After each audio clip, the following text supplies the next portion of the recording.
Well, this is the picture that was going viral yesterday. A piece of meat comparable from Canada to the United States. One going for $50, the other one going for $15.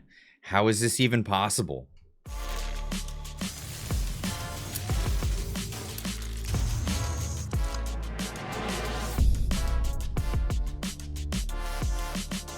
Ladies and gents, welcome back. My name is Clyde. If you're new to the channel, make sure you hit the subscribe button while you're here and hit that like while on your way out.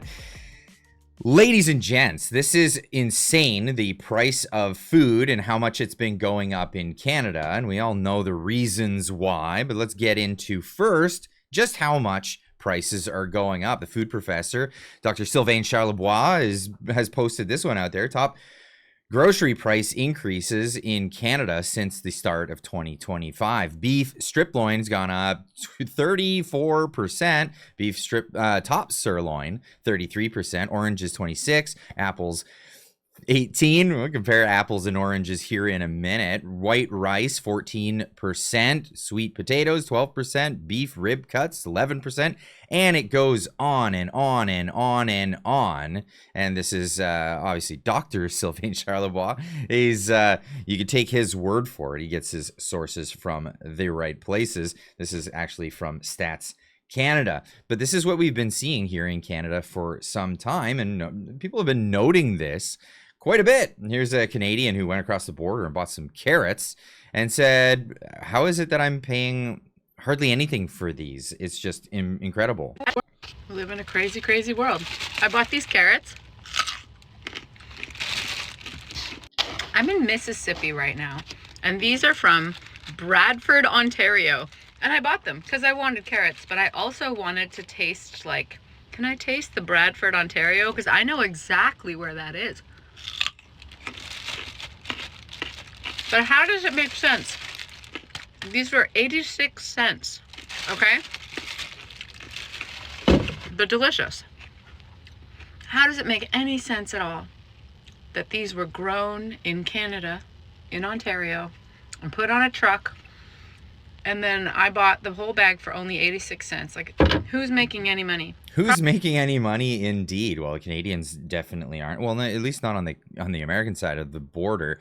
The same carrots grown in Canada, sold in Canada, are $3.99, as Made in Canada reports on this. This is a famous picture from last year. Welcome to Canada, where veggie and fruit platters are now $49.99. Thanks, Trudeau. Well, Trudeau's gone. You can thank thank your current government, Mark Carney, and the same lot that were with Trudeau. But yeah, those carrots there, $44.99 for a platter. It's ridiculous. Let's get back to that first picture. That first picture was a cut of steak. For the price tag says $50.13. The American one, a similar cut of steak, saying $14.84 for the same or similar cut. Now, Norman here, a lot of people in the comments were saying, yeah, well, Canadian beef is so much better, a higher quality. Get over yourself, Canada. I'm sorry, but get over yourself. Yeah, America's the largest beef producer in the world. I think they know how to raise a cow. Again, get over yourself. But this is Norman saying 2/3 of the meat, but less than 1/3 of the price. So we want to compare apples and apples. We have to do a price comparison, and this is what Norman does here. Even the utter weakness of our Canadian dollar, it doesn't make up for the price disparity. I did some number crunching, and you can skip down to the third last paragraph for the conclusion if it's a TLDR. But we'll go over a little bit more of it here. Let's give it another look. On February 1st, the Canadian dollar dipped to $1.45 Canadian for every US dollar. So if we take that into consideration, $24.04 US makes an American steak, would pay for that American steak, and multiply it to 1.45 to reflect the weakness of the Canadian dollar. That would bring the American steak of 910 grams to $34.86, which of my calculation is correct, at 69 5% of the, it's 69.5% of the Canadian price. So the conclusion here is the American steak is significantly cheaper than the Canadian steak, even if we altered the prices and the weights to reflect exactly apples versus apples in this picture. The comparison, it's still, the Americans pay less than 70% as much as Canadians for the same steak of the same weight. And you can, again, cry Canadian AAA all day long versus American USDA AAA until your heart's content. But this is reality. Americans, while going through a cost of living crisis, while going through that, are still so much better off than Canadians when it comes to food prices, housing prices. We could talk about that in another video. We'll get into that. But let's talk about how much are they actually earning, because this is a thing that would come up a lot. How much are Americans earning? Because they can't be making as much if the prices are so much lower. Well, it turns out that that's not accurate as well. When I was down in Texas not too long ago, I did snap a photo of this. Now, Buc-ee's is a truck stop. Buc-ee's is like a place where you can buy gasoline, and they also have a shop that you can go in and check out. Now, they had this outside of the place. Now, they have quite a large premises. I mean, we're talking hundreds of gas pumps and a big shop, and they hire people to do these jobs. Now, with no experience necessary, we're talking entry-level position, you can get a job there cleaning washrooms for $20 an hour. Now, cashier, gift, cleaning, janitorial, entry level, $18 an hour. 18 is the lowest they pay. Now, this isn't where the minimum wage is. I believe the minimum wage is much lower than this, but this is market rates in the United States for this kind of service. This is what, if you want to work your way up to become the general manager of the store, you could be making $225,000 USD per year. And this does include, of course, a 401k, which is a retirement savings plan, 3 weeks paid time off, healthcare paid for, provided, and $2 for overtime on that overnight hours. Now, this is crazy when you think about it. When you're starting at $20 an hour with no experience, let's compare, again, apples with apples. What is $20 US to the Canadian dollar? We're talking about entry-level positions in the United States making $27.36 Canadian per hour. This is unbelievable. And then when you compare that to what it costs to buy a steak in the country, that is astronomical. This is where Canadians really need to take their head out of the sand and say, you know what? I don't know about that quality of meat thing. I think the prices are a little skewed. Now, where are all the prices skewed? Well, in the labor market, we know that they want to blame it on America. This is not serious. We cannot be taken serious when we say stuff like this.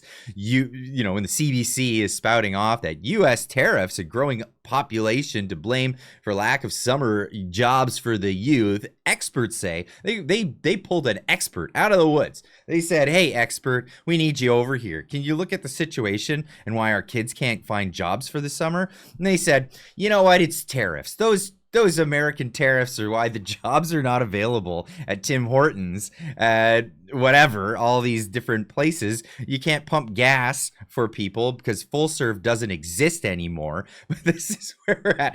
Let's blame the tariffs and Orange Man bad. Well, they did cite that some population growth is to blame. Some, that's the thing. But here's the thing. Canada will never learn if they believe this stuff.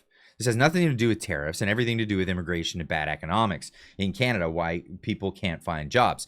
I mean, I show this graph on the page. I showed this yesterday. I have to show it again. I can't even fit it on the screen. This is the Canada's international migration since 1952 to 2025. You can't even fit the thing on the screen because the spike recently has gone so far that it's in the multiple millions of people. That's just insane.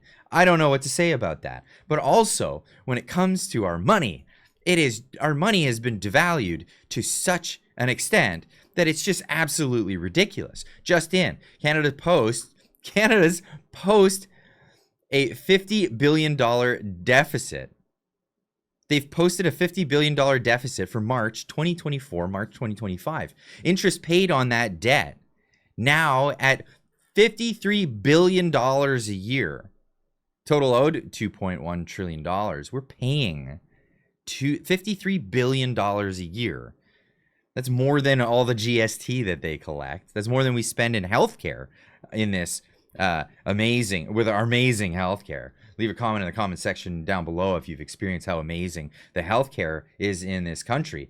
But I digress. It's insane. Alberta Leonidas pointing this one out. He says, Trudeau has literally doubled the money supply since he came into office. This is 50% cut from value to everyone that saves or earns the Canadian dollar. Now, this is a little dated. This is back in July of 2023, but this still reflects where we've gone. Trudeau, while he was in for 10 years, doubled the amount of money out there in circulation. What does that mean? That means that every dollar that you saved has lost 50% of its value. 50% of its value. That hidden tax, the inflation tax that they've added and put on there. Boy. What are you going to do about that? Well, what are you going to do about that? Well, you're going to save some of your money. You're going to save some of your money by investing in gold and silver. This is really the only thing that'll hedge against inflation. This is what this is. This is not you investing and getting rich overnight, because gold is something. No, gold has maintained its value for a very, very long time. I'd love to throw this one out there. In fact, we're going to be having a seminar on this because I'm partnering with New World Precious Metals to bring this to you guys. In fact, I believe it's the 24th, this coming 24th of June, tune in. We're going to be talking about this. I'm going to be attending this seminar, and Bryce Wade is going to be there. I asked Bryce Wade about this, and he was like, this is a great idea. We should bring more people together. I had him on the show to talk about it. Here's a brief segment of that. Bryce, a lot of people are looking for a way to get out of the dollar and save their wealth. How can they go about doing that? Great question, man. There's a lot of concern right now about what's happening to my money with all of the economic chaos, Carney getting in, and all of the Trump tariffs. Like, we've got war around the world. Like, there's a lot of concern about how do I protect my money and what can I do about that? And what we offer at New World Precious Metals is the ability for you to basically have an account that holds gold and silver so that you can draw upon that if you need it. And what this does is two things. Basically, it gives you something that it's a hard asset. So fiat currency doesn't have any intrinsic value because it's no longer backed by anything, especially Canadian dollars. We have nothing backing our currency. And so you can use these dollars that have no value technically to get something with actual value that has universal demand and appeal. And so you can trade that for US dollars. You can trade that for another currency. You can use that for barter if you need it. You can get it delivered to you. And what we offer is a couple different ways to do that. So you can do it through physical bullion at your home. You can do it through our investment account if you have large amounts, or you can also protect your retirement savings with gold and silver as well. This is a great way to do things. This is going to be a great way to help you out. So we're going to be putting on that seminar. Click the link in the description down below, or check out this QR code. But we're also going to have a link for the seminar that's taking place on the 24th at 6:30 Pacific time. I'll be in there this time, hanging out with you guys and asking more questions. The biggest part about those seminars is the Q&As. That is the best part, because you can ask, people have more questions than they have statements.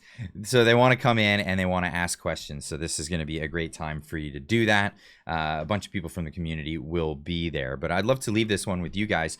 With the price of food, with the price of rents, with the price of everything going up tremendously, where do you stand on this one? Where are you? What are you doing with your money, your future, with your savings? Are you going directly to the farms to buy your food? I saw a lot of that in the comments. Leave a comment in the comment section down below. Let me know what you think, and we'll see you in the next one.